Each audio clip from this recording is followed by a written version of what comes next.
Bonjour. Alors non, je ne suis pas dans une station de ski, mais il fait un froid glacial, c'est sûrement le réchauffement climatique. Il faudra quand même qu'on nous explique pourquoi, depuis qu'il y a le réchauffement climatique, il y en a des hivers extrêmement rigoureux. Je voulais parler aujourd'hui de plusieurs sujets, de plusieurs questions que vous me posez, donc qui me poussent à plusieurs réflexions.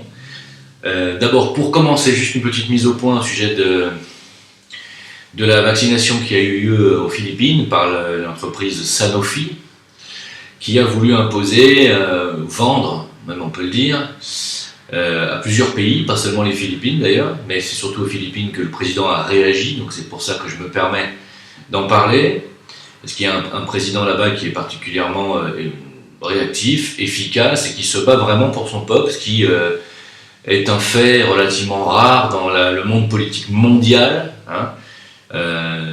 C'est quelqu'un qui, comme Hugo Chavez l'était, est proche du peuple, hein. Donc, ils ont vendu un vaccin contre la dengue, vous savez, qui est une cochonnerie.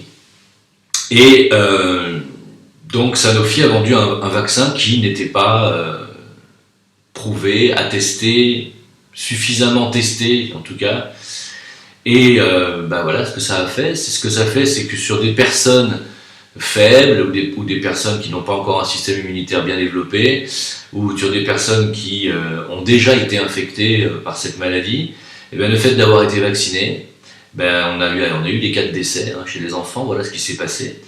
Et donc aujourd'hui, on a, je crois, plusieurs dizaines d'enfants morts suite à la vaccination.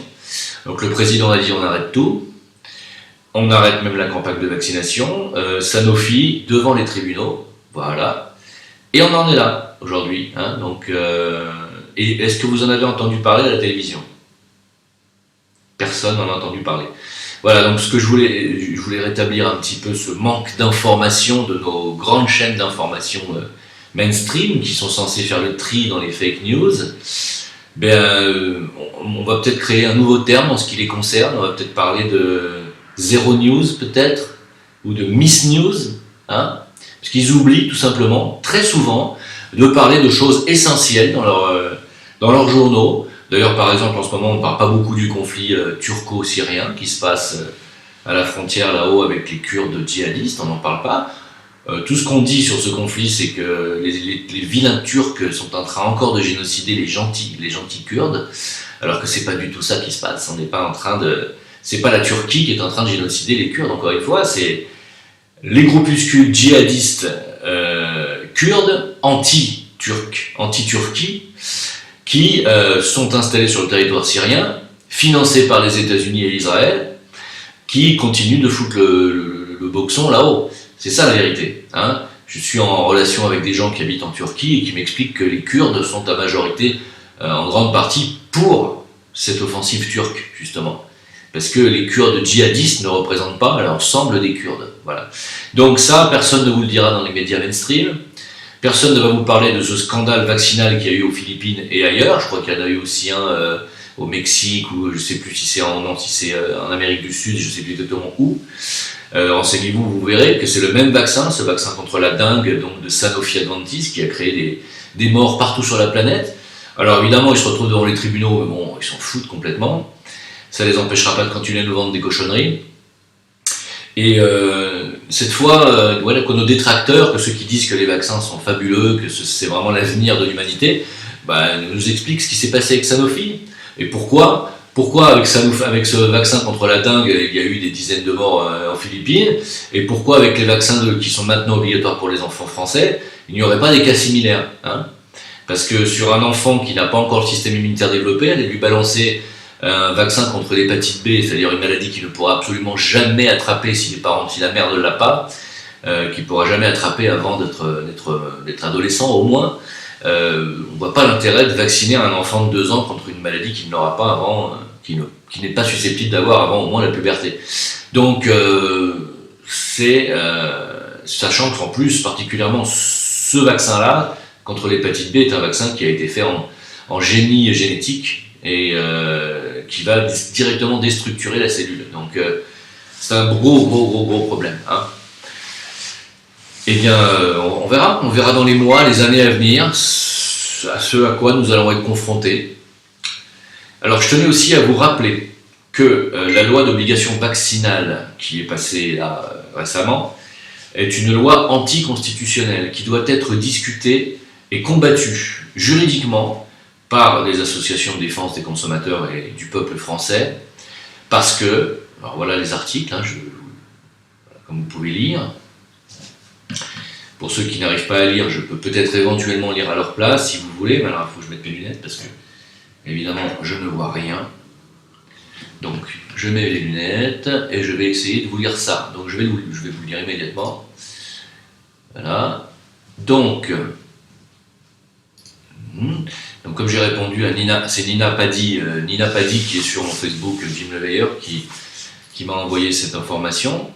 Et alors, comment est-ce qu'on fait pour lire le truc entier? C'est marrant ça, on ne peut pas le lire. Donc, voilà, toute obligation serait contredite par le nouveau code civil qui reconnaît le principe du respect de l'intégrité du corps humain, c'est-à-dire toute obligation vaccinale donc serait en contradiction avec l'article 36 du code de déontologie médicale qui précise « Tout acte médical requiert le consentement libre et éclairé des personnes ». Donc déjà, on peut se battre juridiquement avec cet article. 2. Toute obligation serait contraire aux arrêts de la Cour du 25 février et 14 octobre 1997 expliquant l'information des patients. Les praticiens doivent être en mesure de prouver qu'ils ont fourni aux patients une information loyale, claire, appropriée et exhaustive au moins sur les risques majeurs et la plus complète possible sur les risques les plus légers.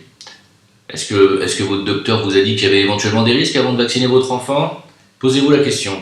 Cette information a pour but de permettre aux patients de refuser la vaccination proposée en estimant que les risques sont supérieurs aux bénéfices escomptés. Tertio. Toute obligation sera annulée d'office par la loi du 4 mars 2002, numéro 2002-303, article 11, chapitre 1er. Alors, aucun acte médical ni aucun traitement ne peut être pratiqué sans le consentement éclairé de la personne et ce consentement peut être retiré à tout moment. Voilà, donc il y a des articles dans la Constitution qui vous permettent de vous baser et de vous battre juridiquement contre cette obligation vaccinale qui est anticonstitutionnelle. Je tiens quand même à le rappeler. Je tiens à rappeler aussi que c'est pas parce qu'on dénonce l'obligation vaccinale comme un scandale que nous sommes contre les vaccins à 200%. Voilà, je tiens à le rappeler. Voilà, ça n'est pas une attitude anti-vax que de dénoncer un lien de conflit d'intérêts entre des politiques et des lobbies pharmaceutiques. Ce qui est une évidence dans ce cas-là, comme ça a été évident avec Roselyne Bachelot et son fameux, c'était le H5N1 je crois, et c'est 100 millions de doses qu'elle a achetées pour 63 millions de Français à l'époque, je tiens quand même à le rappeler aussi.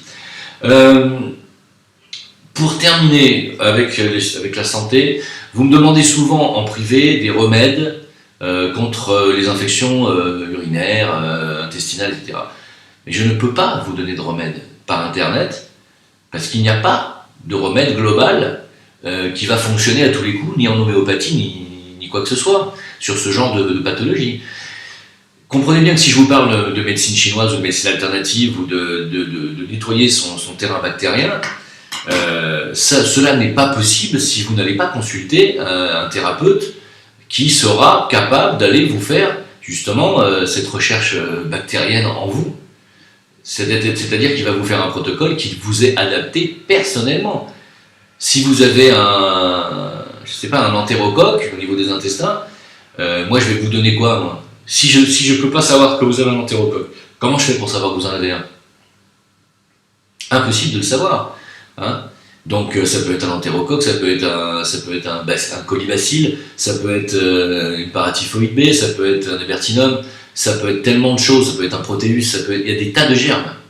Donc on ne peut pas donner des protocoles comme ça, je ne peux pas vous donner des protocoles en privé. Je ne peux que vous donner des numéros de téléphone de thérapeutes que moi je connais parce que je fais partie de mes formateurs et que je sais que ce sont des gens qui ont guéri et qui guérissent des gens tous les jours et qui sont très bons au niveau du test, c'est-à-dire du test au pouls, vous savez, dont je vous ai déjà parlé, et qui, justement, grâce à ce test, sont capables de vous dire quels sont les germes qui créent vos problèmes.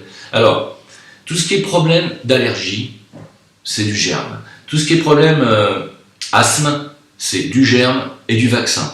Tout ce qui est problème, alors quand je dis vaccin, on peut nettoyer votre terrain de l'empreinte vaccinale et des effets néfastes des vaccins.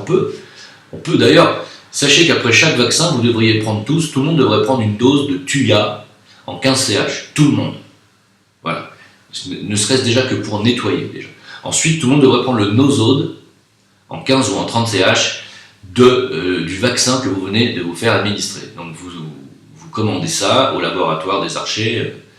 Sur Google, vous allez trouver leur adresse sans problème et vous demandez le Nosode de tel vaccin venant de tel laboratoire pharmaceutique et ils vont vous envoyer le Nosode. Voilà. Ce qui va vous permettre de bloquer déjà les effets néfastes du vaccin. Commandez-les avant de vous faire vacciner pour que vous puissiez les prendre juste après. C'est-à-dire qu'une fois que vous avez été vacciné, vous prenez votre Tuya, vous attendez 2 ou 3 jours et vous prenez votre Nosode. Voilà. Ne le prenez pas tout de suite, attendez 2-3 jours. Donc tout ce qui est asthmatique, c'est du germe et c'est du vaccin. Tout ce qui est, qu'est-ce que j'ai dit juste avant, rhumatisme, arthrose, arthrite, c'est du germe. Tout ce qui est eczéma, psoriasis, machin, c'est du germe. Tout ce qui est allergie, c'est du germe. Voilà, comprenez bien ça. Donc tout ce qui touche au système osseux, c'est du germe. Alors, on est des êtres microbiens et on est entouré, rempli de microbes. En permanence, il se joue dans notre microcosme à l'intérieur de nous-mêmes une bataille que vous ne voyez pas, dont vous n'êtes absolument pas conscient, et pour lesquelles vous ne pouvez rien faire consciemment parce que vous ne pouvez pas le voir. Ça se passe à l'intérieur de vous, dans un univers infiniment petit, qui échappe à votre perception visuelle. Même si vous ouvrez demain matin le bras, vous n'allez pas voir vos lymphocytes T4 en train d'essayer de faire un travail de nettoyage. Vous ne le verrez pas. C'est pour ça que ça me fait marrer quand les mecs me disent « mais tu peux pas prouver scientifiquement ce que tu dis ». Mais je rappelle que tant qu'on n'avait pas inventé le microscope, vous disiez exactement la même chose des gens qui disaient qu'on avait des microbes à l'intérieur de nous. Avant qu'on invente le microscope, on disait « c'est pas vrai, il n'y a pas de microbes à l'intérieur, c'est pas vrai, il n'y a pas de virus, ça n'existe pas ». C'était ça la science avant. Hein. Et quand on a découvert le microscope, on a fait « bah mince alors, il y a des millions de particules qui bougent à l'intérieur de notre corps. Bah ouais, tiens, c'est bizarre. » Il y avait des gens qui le disaient avant. Hein. On les a pris pour des imbéciles. Aujourd'hui, on dit qu'il y a des choses après la mort, on dit que la vie continue, que la conscience continue après la mort, et on a les mêmes personnes qui nous disent « mais tu peux pas le prouver ». Non, parce qu'on n'a pas encore inventé les appareils qui permettent de le prouver. Mais il y a des gens qui le savent. C'est ça que j'essaie de vous faire comprendre. Donc, au moins, on sait aujourd'hui, grâce quand même au microscope atomique, etc., électronique, on peut arriver à descendre dans l'infiniment petit. On sait que Béchamp avait parfaitement raison et qu'il avait découvert les microzymas et que ces nanoparticules fonctionnent et réparent justement les cellules. Donc, c'est vers là qu'il faut se tourner, c'est vers le nano, hein, les nanoparticules. Ils l'ont très bien compris, de toute façon, ils le savent très bien. Vous savez, quand on me dit « mais non, mais c'est pas vrai, mais tu délires, il n'y a pas de microzymas », il y a des nanoparticules et les nanotechnologies, comme leur nom l'indique, vont directement affecter votre cellule. Parce que c'est justement dans l'infiniment petit qu'ils agissent les nanotechnologies. Donc ils agissent directement dans vos cellules. Voilà. C'est comme ça qu'on arrive à administrer aujourd'hui les cancers par la bouffe à Hugo de Chavez ou à Claire Sévrac, vous voyez. Alors vous allez me dire que je pars en délire. Non, je pars pas en délire. Je pense que c'est exactement ce qui leur est arrivé. Voilà. Il n'est pas compliqué vous savez, un cancer, c'est pas compliqué. Il suffit de déstructurer l'intérieur d'une cellule pour la rendre cancéreuse. Alors après, évidemment, pour que le cancer vous affecte, il faut qu'il y ait des milliards de cellules qui soient devenues cancéreuses, évidemment. Une seule, ça ne suffit pas. Mais les cellules cancéreuses ont cette particularité de se reproduire très vite.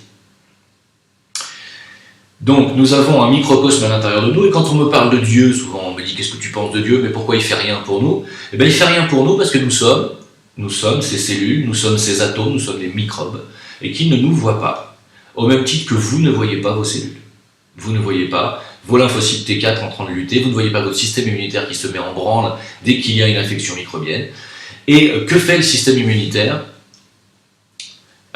Donc vous ne voyez pas votre système immunitaire, donc vous êtes Dieu pour le microcosme qui est à l'intérieur de vous. Vous êtes cet univers. Eux ne savent pas pourquoi ils travaillent, ils ne savent pas pourquoi ils luttent comme ça les uns contre les autres, et pourquoi ils essaient de maintenir un équilibre à l'intérieur de cet univers que vous êtes. Ils ne le savent pas. Et vous-même, vous n'êtes même pas conscient qu'à l'intérieur de vous-même, il y a tout ce microcosme qui travaille. Moi, je vous conseille franchement de regarder des vidéos sur YouTube, sur la physiologie, sur la façon dont fonctionne le système immunitaire, etc. C'est passionnant. C'est passionnant, vous allez comprendre que vous êtes un univers à vous seul. Et que fait le système immunitaire donc? Le système immunitaire, quand il a un germe et qu'il ne sait pas comment s'en débarrasser, parce qu'il n'est pas outillé pour, ou parce qu'il ne comprend pas ce que c'est que ce germe, il met des couches successives les unes sur les autres pour essayer d'atténuer, d'essayer de faire en sorte que ce germe ne va pas proliférer. Hein. Donc il construit des protections, c'est ce qui fait qu'une tumeur finit par apparaître. Hein. C'est une succession de ce qu'on appelle du tran en médecine chinoise, hein, c'est-à-dire d'énergie perverse ou bien d'énergie réactionnelle du système immunitaire qui construit comme un système de briques en fait, autour du germe. Et tout ce qui est arthrose, arthrite, c'est ni plus ni moins que ça. Ils se sont rendus compte dans la maladie de Lyme, qui est cette piqûre de tique. Alors il y a plusieurs maladies de Lyme, hein, il y en a 3 sortes je crois, mais c'est bon, la piqûre de tique. Ils se sont rendus compte qu'effectivement les gens avaient mal aux articulations, et quand on a regardé au microscope, on s'est rendu compte qu'effectivement il y avait des germes qui étaient emprisonnés sous une couche que le système immunitaire a fabriquée autour du germe, parce qu'il ne comprend pas ce que c'est que ce germe, et donc il essaye de le neutraliser, exactement comme à Tchernobyl, ou sur une centrale nucléaire qui explose, on essaye de mettre des couches pour empêcher que la radioactivité passe. C'est exactement le même principe, sauf qu'au bout d'un moment, quand c'est sur une articulation, ça fait très mal, parce que ça vous gêne, et puis parce que c'est de l'énergie qui est perverse, et ça fait mal. Hein. Et le problème de l'humain, c'est qu'il commence à réagir qu'à partir du moment où il a mal. Alors ça fait déjà peut-être probablement plusieurs jours, plusieurs semaines, plusieurs mois, voire plusieurs années parfois, que ces germes sont à l'intérieur de lui, et que le système immunitaire toxifie, parce qu'il essaye de lutter. Et quand un système lutte, il envoie des toxines. Et c'est cette toxification de votre corps, en réalité, qui vous provoque des rhumatismes, des maux divers, de l'arthrose, de l'arthrite, etc., etc. Et quand on nettoie quand on nettoie le terrain bactérien, comme je suis en train de vous expliquer depuis plusieurs semaines, plusieurs mois, quand on nettoie ça couche par couche, parce que nous, on ne peut pas nettoyer plusieurs couches en même temps. Le système immunitaire, il va vous dire, voilà, il y a ça qui m'emmerde, je ne sais pas quoi faire. Nous, on capte ça par les poux. Donc les gens qui ont cette faculté de capter ce message du système immunitaire sont des gens vers qui je vous envoie. C'est pour ça que quand vous dites « Ah ben je connais un thérapeute dans MTC à côté de chez moi, je vais y aller. » Oui, mais moi je ne le connais pas ce mec-là. Si ça se trouve, il ne sait pas prendre les poux, il sait peut-être planter des aiguilles sur les points. Mais moi je ne vous parle pas de médecine chinoise, là. Je vous parle de médecine bactérienne. D'accord? C'est 2 choses différentes. Hein. Moi je fais une formation de médecine chinoise avec, en plus, cette formation justement sur les bactéries et les nosodes. Donc c'est quand même super intéressant. Donc quand le système immunitaire me dit, voilà, il y a telle couche de germes où je n'arrive pas à l'éliminer, parce que je suis surchargé, ou parce que je suis immunodéprimé, parce que ça fait des années qu'on me donne des antibiotiques et donc je ne réagis pas, ça c'est le système immunitaire qui parle, hein. Il va vous dire, ouais, mais oui, il y a ce germe, je sais. Bon, on a envoyé quelques escouades, mais bon, on le laisse faire, parce que ça fait des années que vous nous dites avec des antibiotiques qu'il ne faut pas qu'on bouge. Parce que c'est ça les antibiotiques. L'effet de l'antibiotique, c'est de mettre le biote intestinal au placard. Donc, quand il vous dit oui, il y a ça. On prend les poux, on entend qu'il y a ça. On entend. On sait qu'il y a ce germe qui gêne. Donc, on va donner l'homéopathie qui correspond à ce germe, le nosode, qui va donner au système immunitaire l'ordre d'aller chasser. Il y va. Et une fois que c'est chassé, alors ça peut prendre entre 2 heures et 21 jours pour chasser un germe, pour le système immunitaire. Voilà, donc quand on vous donne un nosode, il faut le prendre, sachant qu'il faut être patient. Ça peut prendre un certain temps, surtout au début, quand notre système immunitaire est ce qu'on appelle immunodéprimé, qu'il n'a pas l'habitude d'aller lutter. Il faut lui donner de temps. C'est pour ça qu'on donne ce qu'on appelle aussi du symptomatique, c'est-à-dire on donne un nosode qui est en une dilution, en général, qui est entre 15 et 30 CH, et on donne du symptomatique, c'est-à-dire en dessous de 12 CH, pour aller combattre aussi tout ce qui est affection aiguë, etc., sur le terrain physique. Une fois qu'il a enlevé ce germe, on reprend les poux et on s'aperçoit qu'il y en a un deuxième derrière. Donc c'était une deuxième couche. J'ai déjà expliqué comment ça fonctionne.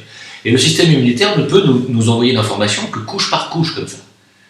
Et parfois, le germe responsable de vos arthrites, ou de votre problème, ou de votre tumeur, ou de votre problème X, Y, ce germe est enfoui sous plusieurs couches de germes, parce que par-dessus, vous avez chopé telle grippe telle année, telle angine, telle gastro, telle bronchite, vous avez chopé un staphylo ou un streptocoque. Vous vous rendez compte le nombre de couches de germes? Vous vous en rendez pas compte en fait. Je dis vous vous rendez compte, mais non, personne ne se rend compte du nombre de couches microbiennes et bactériennes que l'on peut engendrer en permanence. En permanence.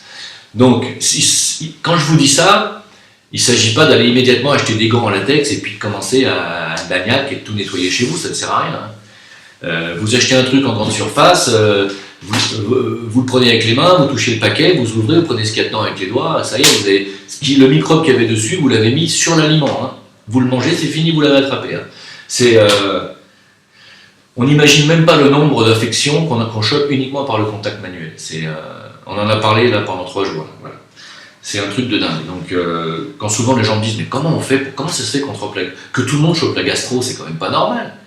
Tout le monde chope la gastro parce que quelqu'un a eu la gastro, il est allé aux toilettes dans un toilette public, il a touché le papier toilette avec ses doigts, il s'est essuyé, il a repris du papier, et qu'est-ce qui s'est passé? Il a mis des bactéries partout sur le rouleau, celui d'après il vient, il fait pareil, il la chope, et puis c'est comme ça que ça se passe. Ça va super vite.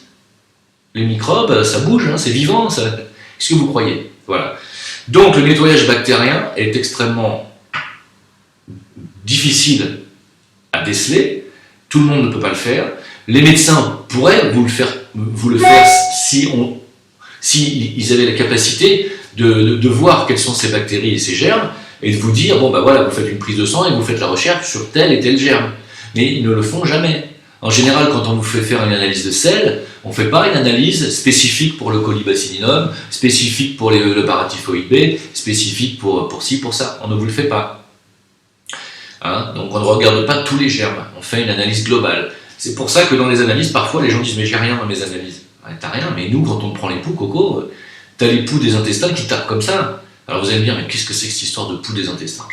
Eh bien écoutez, faites une formation en MTC et vous verrez que vous allez au bout d'un moment détecter qu'il y a effectivement plusieurs poux au poignet, et qu'il y a vraiment 6 poux différents par main, et que chaque poux correspond à un organe, j'en ai déjà expliqué, et que c'est grâce à cette prise de pouls qu'on peut se rendre compte s'il y a un organe qui est en vide d'énergie ou un autre qui est en plénitude, et que vous êtes en état infectieux ou réactionnel, et ça se voit, ça se sent, les pouls sont différents, et c'est marrant parce que quand vous arrivez en cabinet avec un pouls d'infection, vous avez un pouls qui est rapide et qui comme ça, tout le monde, toutes les personnes qui sont en état d'infection ont un pouls rapide, serré et claquant.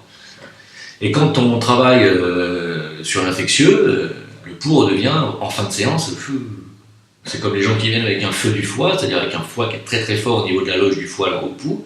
On travaille sur les points du foie, on disperse. Alors, en général, ils sont extrêmement douloureux, donc ce sont des séances qui font mal, qui sont douloureuses. L'acupressure fait mal, ça fait plus mal que l'acupuncture. L'acupuncture, on met l'aiguille sur le point et on laisse l'aiguille travailler pendant 45 minutes. L'acupressure, c'est beaucoup plus rapide, c'est entre 2 et 3 minutes, donc ça va beaucoup plus vite. Mais on disperse les points, ce sont des points qui sont algiques, qui vont faire mal. Si vous avez un problème de foie et que vous travaillez sur les points du foie, vous allez crier pendant 5 minutes, même si on ne vous touche pas très fort. Ça dure 5 minutes, après vous allez voir que ça se vide, et les points redeviennent... Après, ça ne fait plus mal. Quand on reprend les poux en fin de séance, c'est fini, c'est calmé. C'est incroyable. Non, mais c'est passionnant. Cette médecine est passionnante. Et cette thérapie bactérienne ne peut se faire, encore une fois, qu'avec des thérapeutes qui savent. Voilà. Donc, je précise, parce que vous me demandez tous les jours des remèdes contre ci, contre ça. Et puis, vous me demandez aussi beaucoup de numéros de téléphone, d'adresse de thérapeute. Et puis, vous appelez, mais vous n'y allez pas. Moi, je ne suis pas là pour vous vendre un thérapeute ou une thérapie, mais si vous n'y allez pas, ce n'est pas la peine de me parler de vos problèmes. Il faut vous déplacer. Pourquoi? Parce que ces personnes-là sont rares en France, sont rares dans le monde entier, c'est une nouvelle façon de voir la médecine, et c'est un peu comme des spécialistes. Et si vous voulez vous sortir d'autres problèmes, il faut faire l'effort de faire quelques kilomètres. Je vous remercie de votre soutien, n'oubliez pas de mettre un pouce levé sur cette vidéo, de vous abonner, On se retrouve sur Jim Leveilleur, la page Facebook, VK aussi, sur Dailymotion, sur YouTube et sur Discord. Tous les liens sont affichés sous cette vidéo. À bientôt. Merci à tous.